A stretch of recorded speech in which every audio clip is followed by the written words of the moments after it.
성령의 언어. 사도행전 2장 5절에서 13절 말씀입니다. 그때에 경건한 유대인들이 천하 각국으로부터 와서 예루살렘에 머물러 있더니 이 소리가 나매 큰 무리가 모여 각각 자기의 방언으로 제자들이 말하는 것을 듣고 소동하여 다 놀라 신기하게 여겨 이르되, 보라, 이 말하는 사람들이 다 갈릴리 사람이 아니냐? 우리가 우리 각 사람이 난 곳 방언으로 듣게 되는 것이 어찌 됨이냐? 우리는 바데인과 메데인과 엘람인과 또 메소보다미아, 유대와 갑바도기아, 본도와 아시아, 부르기아와 밤빌리아, 애국과 및 구레네에 가까운 리비아 여러 지방에 사는 사람들과 로마로부터 온 나그네 곧 유대인과 유대교에 들어온 사람들과 그레데인과 아라비아인들이라. 우리가 다 우리의 각 언어로 하나님의 큰 일을 말함을 듣는도다 하고 다 놀라며 당황하여 서로 이르되, 이 어찌된 일이냐 하며, 또 어떤 이들은 조롱하여 이르되 그들이 새 술에 취하였다 하더라. 이제 연휴 시작이 다음 주부터 이제 시작되는데 이렇게 오늘까지 춥습니다. 밖에서 교회 오시는 것도 힘든데 주차위원들 참 제가 존경하고 축복합니다. 천국 가시면 상 많이 받으실 거예요. 오늘도 하나님의 은혜가 저 여러분 가운데 충만하게 임하기를 바랍니다. 지난주 예배에 너무 하나님의 기름 부으심이 넘쳐서 제가 후에 간증을 들으니까 방언 터진 분도 많으시고 병 고침 받은 분도 있으시고 예배 처음부터 끝까지 화덕처럼 뜨거운 성령의 불의 임재를 체험한 분들이 많으십니다. 오늘도 성령께서 동일한 더한 은혜를 여러분에게 주시기를 축원합니다. 기도하고 하나님 말씀 듣겠습니다. 아버지 은혜를 감사합니다. 이 아침에 성령의 은혜 불처럼 바람처럼 우리 가운데 임하여 주옵소서. 예수님의 이름으로 기도합니다. 아멘. 오순절 성령 강림 때 천하 각국으로부터 예루살렘으로 모여든 경건한 유대인들이 있었다고 했는데, 이들은 대부분 이 이스라엘의 3대 절기인 하나인 오순절을 지키기 위해서 아주 먼 데서부터도, 요즘으로 말하면 이민 갔던 동포들이 다 서울로 컴백하는 거예요. 그러니까 나중에 언급되겠지만 로마 제국 전역에 흩어졌던 디아스포라, 교포 유대인들이 다 돌아왔는데 예배 드리기 위해서 왔을 정도였으니까 굉장히 영성이 뜨거운 사람들이었다고 볼 수가 있습니다. 이 사람들이 이 소리를 듣고 몰려들었다고 했습니다. 여기서 말하는 이 소리란 거대한 바람 같은 성령의 소리였으며, 또 성령의 세례로 인해서 이 120 성도들이 갑자기 여러 나라 말로 하나님의 놀라운 일들을 말하기 시작한 이 소리가 확 커가지고 120명이 큰 소리로 각 외국어로 얘기하니까 예루살렘 도시에 소동이 난 거죠. 그런데 실제로 모여든 사람들은 예루살렘 토박이들보다는 이 먼 데서 여행 왔던 사람들이 훨씬 더 많았다는 것입니다. 항상 그래요. 아기 예수가 태어나셨을 때도 베들레헴 바로 옆에 있던 예루살렘 사람들보다는 먼 데서 온 동방박사와 그리고 목동들이 예수님에게 먼저 가서 경배드렸지 않습니까? 하나님의 역사는 항상 이렇게 가장자리에 있는 사람들로부터 시작합니다. 이렇게 교회도 보면은 제일 먼데 사는 분들이 제일 일찍 오세요. 이렇게 사는 거리와 오는 속도는 반비례한다는 이 한홍의 공식이 있는데, 이때도 보면 가장 먼 데서 온 사람들이 와서 이 은혜를 받는 사람들을 목격하게 됩니다. 큰 소리를 들었어요. 성령의 사람은 소리를 냅니다. 성령의 소리, 하늘의 소리를 냅니다. 이 소리가 너무 커서 사람들이 몰려왔어요. 성령께서 불처럼 바람처럼 이 사람들 위에 임하고 나서 이 제자들은 완전히 다른 사람들이 되었습니다. 성령께서 그들을 지배하시고 통치하시기 시작하셨습니다. 이 예수를 믿으면서도 냉랭하고 무덤덤한 사람들이 있는데 참으로 안타깝습니다. 근데 성령의 세례를 받으면 우리 인격 안에, 마음 안에 하나님의 영이 충만해지면서 우리는 180도 바뀐 사람이 됩니다. 더 이상 옛날의 내가 아닙니다. 우리는 진짜 옛날의 내가 아니어야 돼요. 그래서 새로운 교회에서 한 1년 다니면서 은혜 받고 나면요, 오랜만에 친구 만나면 친구 입에서 그 말이 나와야 돼요. 너 뭔 일이냐? 얼굴이 왜 이렇게 변한다? 왜 이렇게 부드러워졌나? 왜 이렇게 하늘의 평안이 너한테 무슨 일이 일어난 것이냐? 성령의 사람은 바뀌게 돼 있거든요. 왜냐하면 이제는 내 안에 내가 사는 게 아니에요. 갈라디아서 2장 20절 보겠습니다. 시작. 내가 그리스도와 함께 십자가에 못 박혔나니 그런즉 이제는 내가 사는 것이 아니요 오직 내 안에 그리스도께서 사시는 것이라. 이제 내가 육체 가운데 사는 것은 나를 사랑하사 나를 위하여 자기 자신을 버리신 하나님의 아들을 믿는 믿음 안에서 사는 것이라. 아멘. 이제는 더 이상 옛날에 자기중심적이고 교만하고 폭력적이고 화잘내고 욕심내던 내가 아니에요. 이젠 내가 바뀌었어요. 이젠 어떤 분이 나를 다스리고 계세요. 어떤 분이 나를 지배하고 계세요. 그래서 이렇게 반포대교 앞에서 내 차로 빡 추월하면서 끼어드는 그 차를 향해 옛날에는 이씨 그러면서 뭐가 탁 나가려고 그랬는데 갑자기 성령께서 축복의 언어를 내뱉게 하시고 아이의 성적표를 보면서 발길질이 먼저 나가려고 하는데 성령께서 먼저 그걸 참으시면서 자기도 모르게 내 손이 아이의 머리를 쓰다듬고 축복하고 있는 거예요. 내가 바뀌었어요. 눈빛이 바뀌고 반응하는 것이 바뀌어졌습니다. 세상이 바뀌는 게 아니라 내가 바뀌는 것입니다. 내가 바뀐 세상을 보고 세상이 거기에 반응해서 바뀌는 거죠.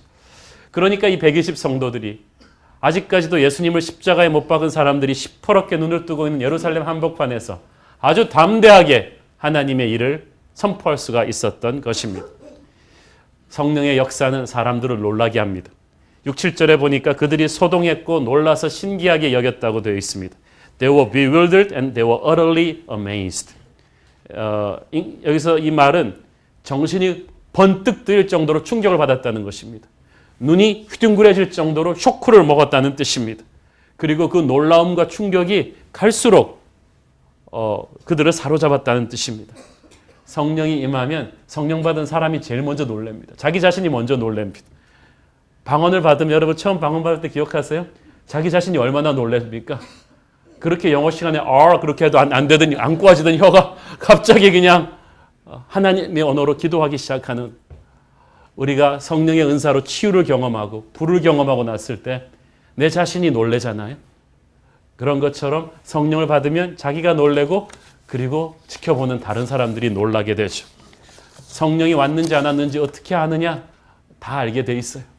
성령에 감동한 사람들은 자기가 충격을 받고 다른 이들에게도 충격을 줍니다. 성령님께서 그들에게 임했을 때 성령의 은사가 임했는데 이 방언은 성령의 은사거든요. 성령의 은사는 하나님의 무조건적인 선물입니다. 인간이 쟁취하는 것이 아닙니다. 7, 8절에 보니까 모여든 사람들이 어떻게 갈릴리 촌 사람들이든 그 사람 이 제자들이 이렇게 강나라 말을 유창하게 할 수 있는지 놀라고 있죠.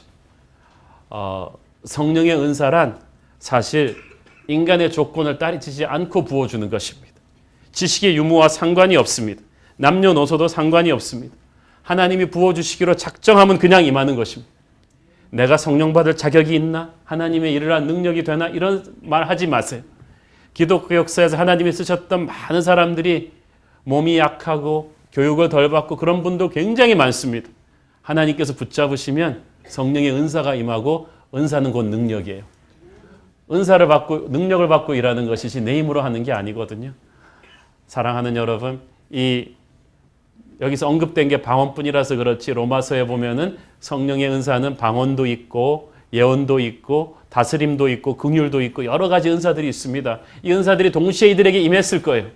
가난하고 못 배우고 사람들 보기에는 스펙이 전혀 안 되는 사람들에게 하나님의 은사가 임했어요. 이렇게 하나님은 이 갈릴리 촌 사람들 같은 존재들을 통해서 주님 일 하시기를 기뻐하십니다. 고린도전서 1장 26절 29절 보세요. 시작. 형제들아 너희를 부르심을 보라. 육체를 따라 지혜로운 자가 많지 아니하며 능한 자가 많지 아니하며 문볼 좋은 자가 많지 아니하도다. 그러나 하나님께서 세상에 미련한 것들을 택하사 지혜 있는 자들을 부끄럽게 하려 하시고 세상의 악한 것들을 택하사 강한 것들을 부끄럽게 하려 하시며 하나님께서 세상의 천한 것들과 멸시받는 것들과 없는 것들을 택하사 있는 것들을 폐하려 하시나니 이는 아무 육체도 하나님 앞에서 자랑하지 못하게 하려 하심이라. 아멘. 할렐루야. 인간들은요, 좋은 사람들을 선발해 놓고 그 사람들을 만들려고 합니다. 사실 우리끼리 얘기지만 서울대학교가 뭐 학생이 좋아서 서울대학교지 뭐 교수님들과 시스템도 좋겠지만 좋은 학생을 뽑았기 때문에 그 학교에 명성이 있는 거예요. 제가 아는 한 강남의 전설적인 과외 강사, 가르치는 학생마다 명문대학에 집어넣는다는 그 강사의 비밀이 뭔지 아세요? 공부 못하는 애는 안 받는데요. 처음부터 똑똑한 애들만 받는 거예요. 인간은 그래요. 인류 기업, 글로벌 기업, 좋은 대학들은 처음부터 스펙이 있고 똑똑한 사람들을 받습니다.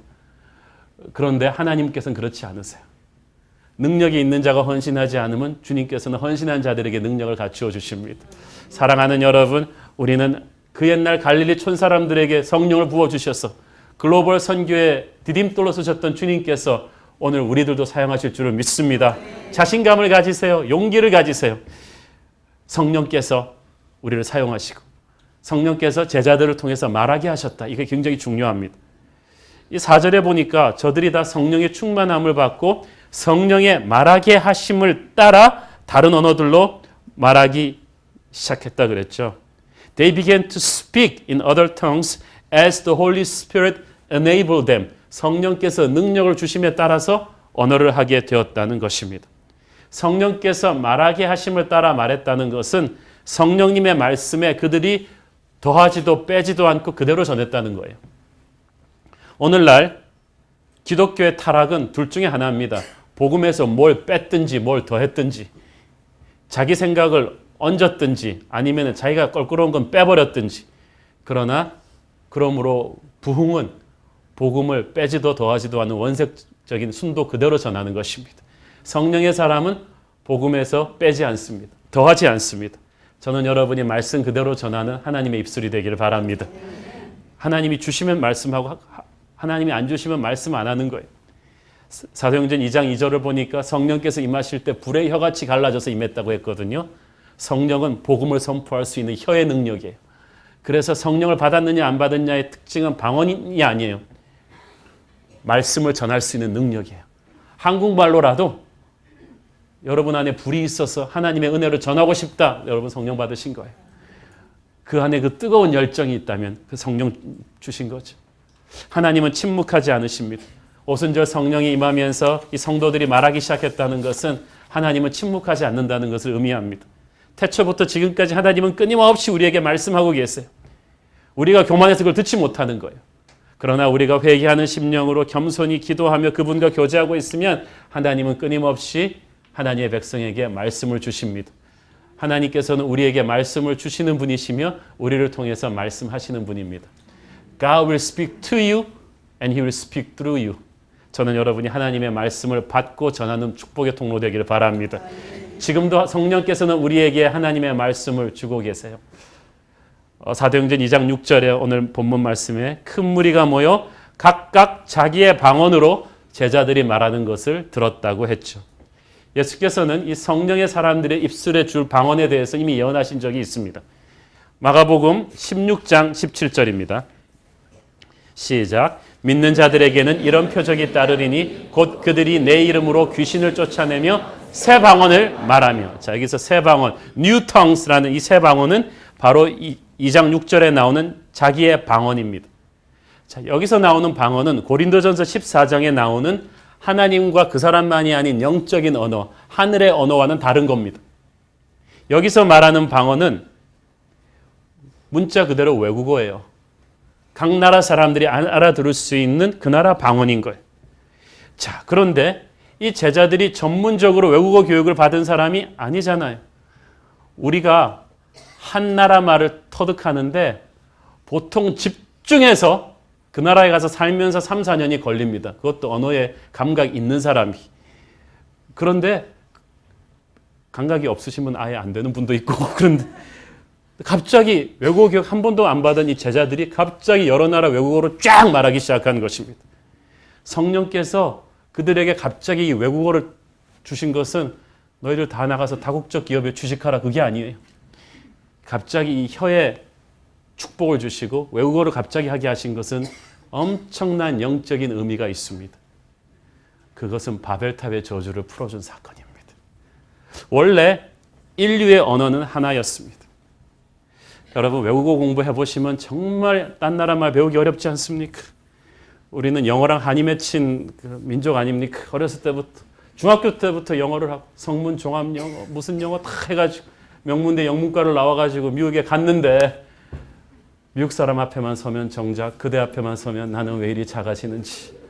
그쪽에서 뭐라고 물으면 그냥 How are you? Fine, thank you and you. 그 다음부터는 아무 말도 하지 않았다.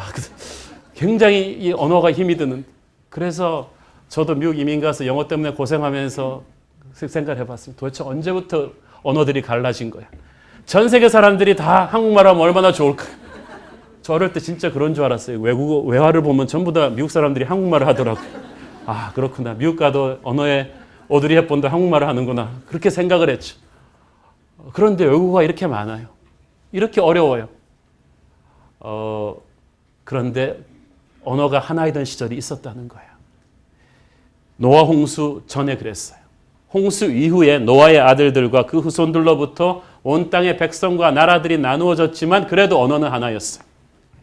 창세기 11장 1절 보세요. 시작. 온 땅의 언어가 하나요, 말이 하나였더라.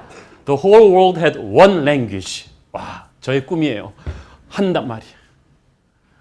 그러니까 다 똑같은 말을 쓰기 때문에 G20 같은 거 할 때 서로 동시통역할 필요도 없어요. 외국어 대학은 문 닫아야 돼요.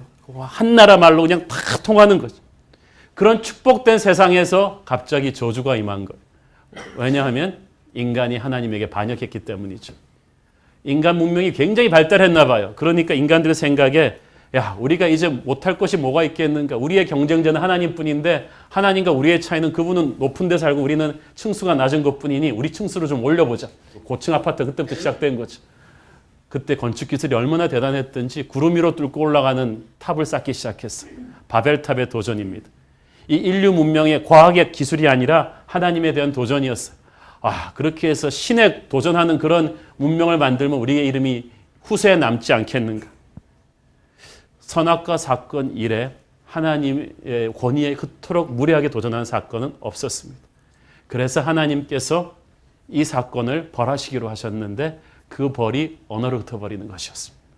창세기 11장 6절 9절 시작. 여호와께서 이르시되 이 무리가 한 족속이요 언어도 하나이므로 이같이 시작하였으니 이후로는 그 하고자 하는 일을 막을 수 없으리로다.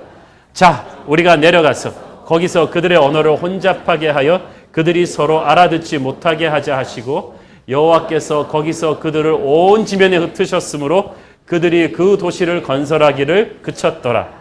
그러므로 그 이름을 바벨이라 하니 이는 여호와께서 거기서 온 땅의 언어를 혼잡하게 하셨습니다.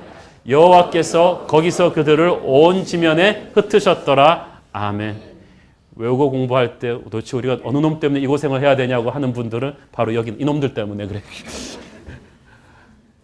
자, 여러분, 하나님께서 태초에 아담과 이브가 하나님의 권위에 도전했을 때는 에덴 동산에서 쫓아냈어요. 두 번째 노아 시대 때 죄악이 관영했을 때는 홍수로 지상을 쓸어버렸어요. 그런데 그 두 가지 벌을 다시는 안 하겠다고 했기 때문에 세 번째 이 바벨탑의 도전에 대해서는 언어를 흩어버렸어요. 이것은 홍수로 땅을 쓸어버리는 것 이상의 저주입니다. 인류의 정신 문명에 대한 기가 막힌 하나님의 자물쇠예요.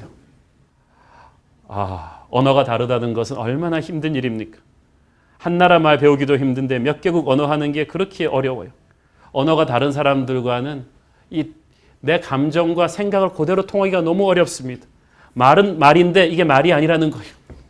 언어가 다르면 아무리 노력해도 결코 완벽하게 번역이 안 되는 것들이 있다는 것을 미국에 유학 가본 분들, 이민 가본들, 교포로 가보신 분들은 잘 알고 있습니다. 제가 아는 분도 대학 교수님이신데 미국에 이제 유학 가가지고 고속도로에서 교통경찰한테 걸렸는데 스피드 티켓이 얼마나 몇백 불 나오는 걸 알잖아요. 너무 답답한 거예요. 그래서 무조건 빌었어요. 근데 영어가 돼야지. 그래서 한 번만 봐달라는 말을 Look at me once 그러면서 계속 경찰은 Look at me once. 백인 경찰이 굉장히 패닉까지 갔다고 합니다. 또 그분 또 친구분이 있는데 이분도 나이 들어 유학 간 그레지엇 스쿨 대학원 간 한국인 학생입니다. 30대 중반에 유학을 가놓으니까 미국에 같이 그 그레지엇 스쿨에 들어있는 백인 학생들이 자기보다 한 10살은 어려요. 근데 안 그래도 영어도 안 통해서 서러워 죽겠는데 미국 영어에는 존댓말이 없잖아요. 그래서 다 퍼스트 네임 부르면서 어깨를 툭툭 쳐. Hey young 그러면서 탁 치고 막 껌 짝짝 씹으면서 얘기하고 그러니까 이분이 언어도 안 통하는데 자존심이 상한 거예요. 이 새파란 것들이 조카볼 되는 것들이 영이라니. 그러면서 안 되겠다. 그래서 백인애를 하나 불러냈어요. 내가 이놈에게 버릇을 가르쳐 주리라. 그래서 준비한 대사대로 영어로 떠듬떠듬 말하기 시작했습니다. 너 몇 살이야? How old are you? 그랬더니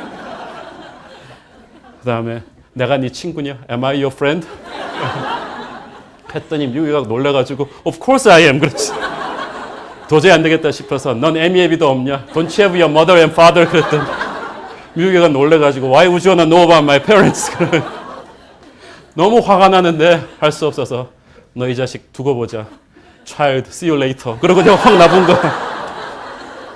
그리고 집에 와가지고 너무 분해가지고 이 녀석한테 그렇게 좀 버릇을 잡고 싶었는데 이 백인애는 전혀 충격을 받은 것 같지 않으니까 우라통이 쌓였어. 그래서 깊은 상처를 안고 학위를 따고 돌아왔다고 합니다. 이 언어란 게 그런 거예요. 그렇게 보이지 않는 담장을 사람과 사람 사이에 만들어 놓습니다. 당장 언어가 다르면요, 감정이 전달이 안 되니까 서로 오해를 하게 되고 불신이 쌓이고 또 교제가 안 돼요. 물론 교제가 안 되는 게 축복일 수도 있습니다. 어떤 경우는. 왜냐하면 고부관계 없는 유일한 집안은 외국인 며느리를 들인 집안입니다. 말이 전혀 안 통하기 때문에 시어머니와 며느리의 갈등이 없어요. 그런데 그것 빼고 언어가 안 되니까 사람들은 보이지 않는 국경선이 돼서 산지사방으로 흩어지고 담을 쌓게 되고 서로 대화하지 않게 되고 대립하고 싸우게 된 거예요. 이 전쟁과 이 갈등의 이 모든 문화가 사실 언어만 하나였으면 많이 해결될 수 있는 것이었습니다. 선악과 사건으로 인해서 에덴 동산에서 쫓겨났던 인류가 이제 바벨탑 사건으로 인해서 언어가 나뉘고 서로 반목하는 민족과 민족이 칼을 들이대는 그런 전쟁의 시대가 되었는데 그 뿌리에 죄 문제가 있었던 거예요.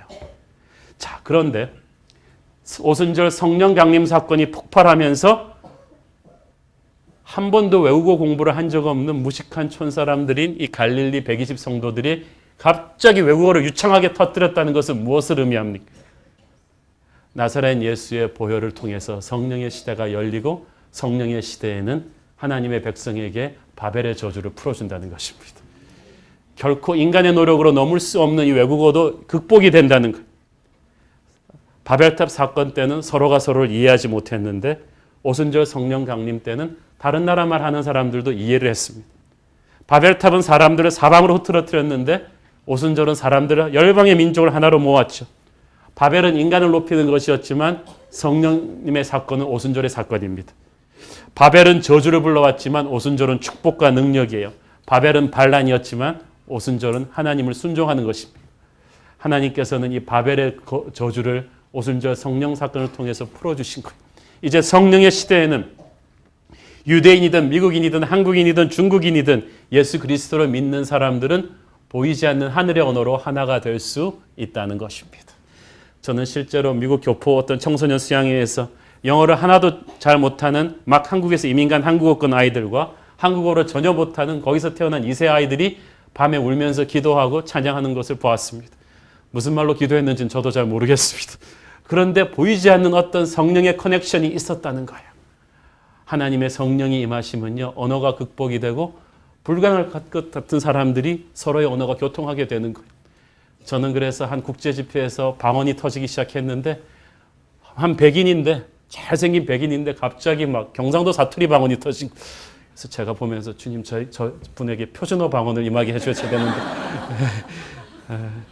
갈라디아서 3장 28절 시작. 너희는 유대인이나 헬라인이나 종이나 자유인이나 남자나 여자나 다 그리스도 예수 안에서 하나이니라. 아멘. 성령은 국경을 넘어, 성령은 언어의 장벽을 넘어, 문화의 장벽을 넘어 우리에게 부흥의 시대를 열어줄 줄로 믿습니다. 이 성령이 언어를 풀어준 것은 우리에게 사역의 스코프를, 그 글로벌 미션의 범위가 얼마나 커진가를 보여준 거예요. 사실 우리 한국도 너무 민족 중심적이에요. 대한민국은 있는데 너무 세계가 없어요. 우리도 조금 더 이타적이 돼야 합니다. 우리 한국도 복받아야 되지만 아시아 전체가 같이 복받아야겠고 열방이 같이 복을 받아야겠는데 유대인들도 너무 자기 나라 중심적이었어요. 그런데 그런 자기 중심적인 민족에게 하나님께서 이 눈을 열어준 거예요. 이 9절 11절을 쫙 보면 오순절 당시 거기 있었던 디아스포라 유대인들이 정확하게 어디에서 왔는지가 다 명시되어 있습니다. 그냥 우리 같으면 여러 군데서 왔다고 썼으면 됐을 텐데 일일이 지방을 다 들어서 말한 것은 이 사람들이 온 지방이 나중에 훗날 초대교회 부흥이 번져나가는 도시들이기 때문에 그렇습니다. 사도행전이 계속 등장하게 되죠. 그래서 이걸 조금 더 현실감 있게 여러분이 보시라고 제가 이거를 지도로, PPT 지도로 준비를 했습니다. 차례로 나오는 지명 순서들이요, 그 한 거대한 클러스터에 붙여서 나오는 지명 순서입니다. 첫 번째는 이 중동과 이란, 이라크 지역이 있죠. 바데인, 카스피아 남동부 지역에 살던 유대인들이고, 메데인은 카스피아 남쪽 이란 산맥 근처죠. 엘라미는 이란 남서부 고원지대인 쿠지스탄 평원에 있습니다. 메소포타미아 지역에서 온 사람들은 티그리스 강과 유브라데 강 사이에 있는 지역입니다. 또 터키 소아시아 지역에서 온 사람들이 있었습니다. 갑바도기아 지금의 터키고, 본도는 흑해 남쪽 해안 지역, 아시아는 소아시아의 서부 해안지대고, 부르기아 밤빌리아도 소아시아 내륙 지방과 남부 해안 지방을 말하는 것입니다. 또 아프리카가 있죠. 이집트가 있고, 아프리카 리비아의 북쪽 해변인 구레네가 있습니다. 로마가 있습니다. 이태리의 수도죠. 그리고 로마로 가는 길에 구레데라는 지중해에 위치한 큰 허브 항구 같은 도시가 있고, 홍해에서 유브라데에 이르는 또 아라비아 지역이 있습니다.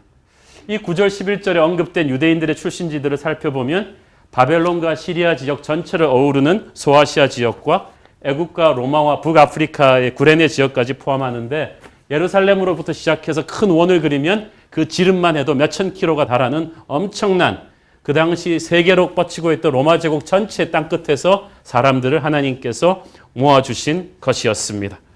이들이 쓰는 언어가 라틴어와 헬라어와 여러 방언들이 섞였기 때문에 언어 체계와 문법이 너무 달라서 평생을 공부해도 몇 나라만 익히기가 힘이 듭니다. 이런 것들을 120 성도들한테 각자 다른 외국어로 순식간에 언어의 장벽을 터뜨려 줌으로써 그 동네에서 온 사람들이 그걸 정확하게 알아들었다는 것입니다. 이것은 예루살렘에서 땅끝으로 초대교회를 흩으시기를 원하시는 하나님의 심장입니다. 지금까지는 이스라엘 중심으로 이루어졌던 하나님의 구속 사역이 이제는 전 세계로 퍼지게 된다는 것입니다. 이제는 모두가 아브라함의 자손이 not by blood, 피로 오는 자손이 아니라 but by faith, 믿음으로 다 아브라함의 자손이 되는 세계 복음화의 시대가 됩니다. 그리스도는 선교의 영이십니다. 그렇기 때문에 우리가 주님께 가까이 가면 갈수록 더 강렬한 선교의 마음을 갖게 됩니다. 제자들이 이미 가기 전에 눈을 들어 밭을 보라 휘어져 취소하게 되었도다. 먼저 땅끝에서부터 사람들이 와서 복음을 들었어요. 잘 보세요. 사도들이 땅끝으로 한 발자국도 떼기 전에 이미 그들이 서 있는 곳으로 땅끝이 와 있었어요. 그래서 그들에게 복음을 전했을 때 저는 제일 처음에 이 말씀을 듣고 그런 줄 알았습니다. 이날 모여든 사람들이 베드로의 설교를 듣고 2장 끝부분에 보면 3,000명이 세례를 받습니다. 야, 그러면 예루살렘 교회 3,000명으로 시작했겠네라고 생각했는데 아니에요. 그 3,000분 중에 태반은 예루살렘 거주민이 아닌 거예요. 다 이날 복음 듣고 세례 받은 다음에 다시 오순절 끝나면 자기 지방으로 돌아갈 사람들이었던 거죠.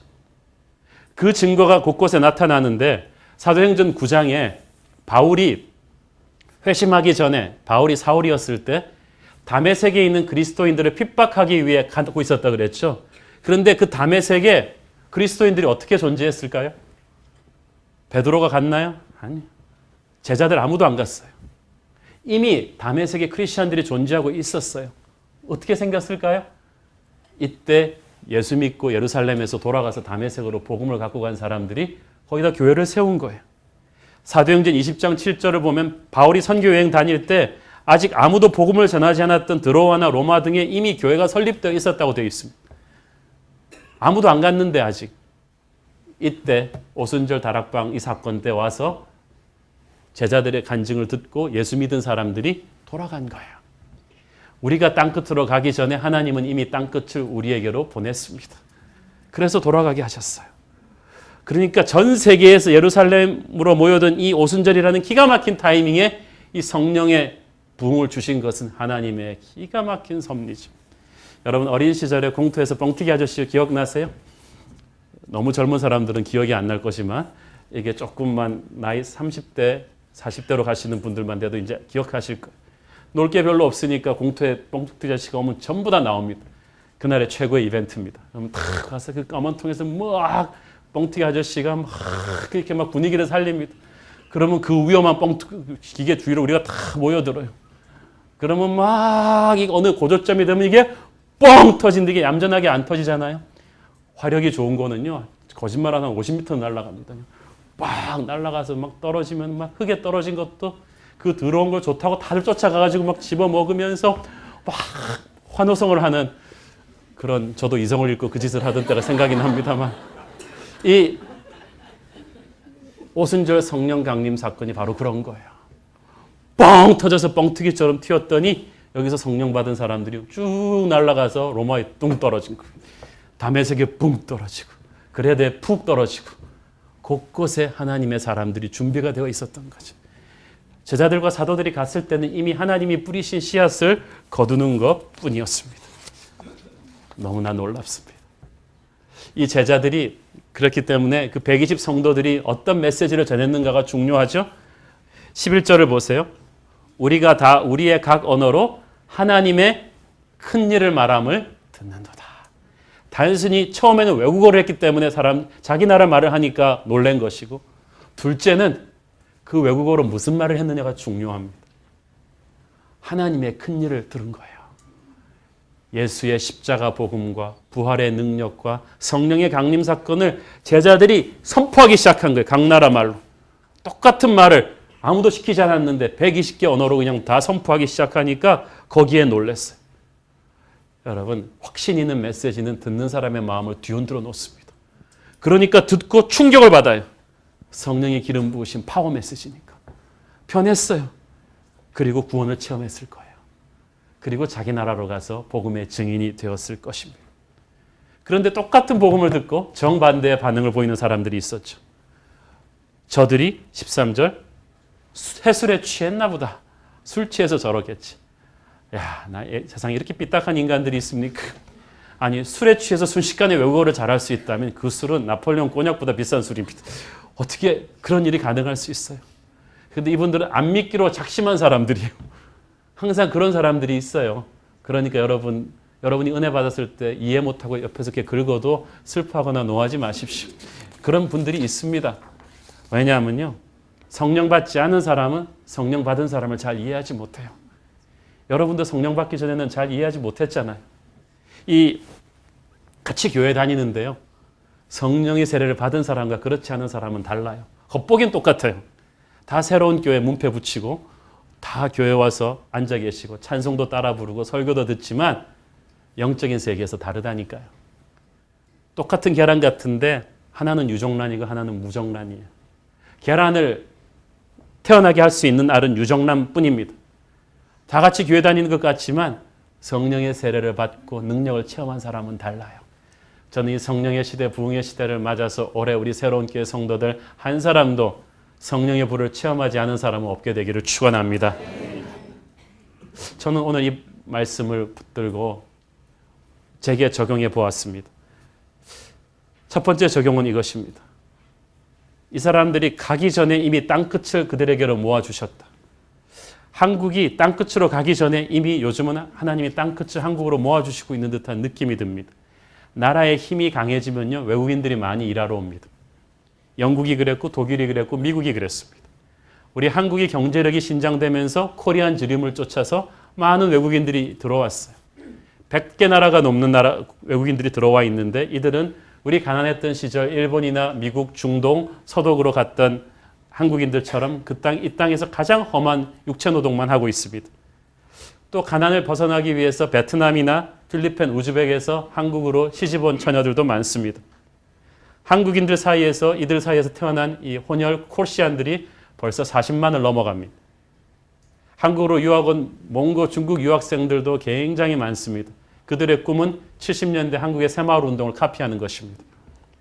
우리가 굳이 땅끝으로 가지 않아도 땅끝이 우리에게 왔는데 우리는 너무 이들에게 무관심했습니다. 저는 우리 교회에게 준 하나님의 부르심이 여기에도 있지 않나 생각이 되어서 그 작은 시작으로 올해부터 안산 지역에서 이 외국인 노동자 사역을 하시는 1.5세 목사님과 연계해서 우리가 한 민족을 맡겠다. 가장 지금 가능성이 크고 비용이 많이 들어가는 데가 어디냐 그랬더니 베트남이라고 그러더라고요. 그래서 베트남 교회를 우리가 적극적으로 후원하고 선교하고 아우리치 팀을 보내서 돕겠다고 했습니다. 저는 이것을 시작으로 해서 이 땅에 와 있는 많은 외국인 학생들에게 우리가 장학금도 주고 복음을 전하는 그런 교회가 되기를 바랍니다. 그들이 뻥 튀어서 돌아가면 그들의 나라가 변할 것입니다. 둘째는 이민교회를 향한 비전입니다. 오순절날 예루살렘에 와 있던 사람들은 경건한 유대인들이라고 했는데 유대인의 역사가 워낙 고난이 심했기 때문에 할 수 없이 로마 제국의 각처로 이민 가서 살았던 유대인들이 많았다는 거예요. 그들은 고난의 역사 때문에 디아스포라 흩어졌지만 그들이 그렇게 일찌감치 세계화했기 때문에 하나님께서는 그들을 사용하셔서 그 당시 로마 제국 복음화의 일꾼으로 쓰셨습니다. 20세기 말 21세기 유대인 같은 운명을 타고난 게 우리 한국인들이 아닌가 생각합니다. 일제 치하 36년 한국 전쟁 지난 격동의 역사 속에서 수많은 한국인들이 본이반, 자이반, 타이반으로 하와이로 독일로, 일본으로, 러시아로, 중국으로, 미국으로, 남미로 이민을 가서 800만이 넘는 해외 동포들이 있습니다. 중국 교포들은 가면 식당을 차리는데 한국 동포들의 특징은 교회를 잘 차린다는 것입니다. 세계 어디서든지 가서 있는 이 800만 해외 동포들의 3분의 2가 크리스찬입니다. 저는 우리 새로운 교회가 이 해외 동포 교회들과 적극적인 네트워킹을 해서 다가오는 세계 복음화 시대의 사역의 파트너로 삼아야 한다고 믿습니다. 사랑하는 여러분, 이 오순절 성령 강림 사건은 아득한 옛날의 신화가 아닙니다. 우리는 전혀 상관이 없는 전설이 아닙니다. 그때와 똑같은 성령께서 오늘 지금 이 자리에 우리 안에 가득 임재해 계십니다. 겁에 질려있던 제자들을 충만하게 채우셔서 성령의 언어로 복음을 선포하게 했던 그분이 오늘 겁에 질린 이기심에 가득 찬 우리를 세우셔서 성령의 언어를 서울 한복판에서 선포하기를 원하십니다. 오 성령님, 오늘 우리 안에 임하시고 우리 위에 임하여 주옵소서.